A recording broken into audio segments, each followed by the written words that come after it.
учителей в составе Юлия Маслова, Тамара Гордон, Валова Юлия и Матвеева Марина.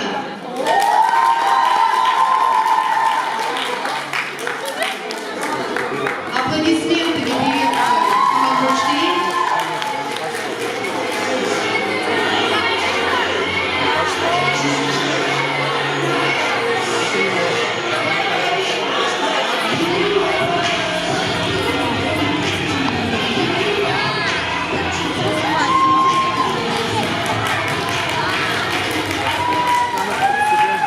Также мы хотим поблагодарить и, конечно же, наградить наших гостей. Спасибо вам большое.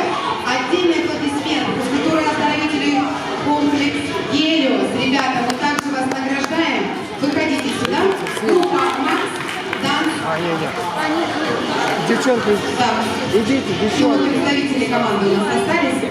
Макс Дэнс Скрин, даже не знаю, как называется.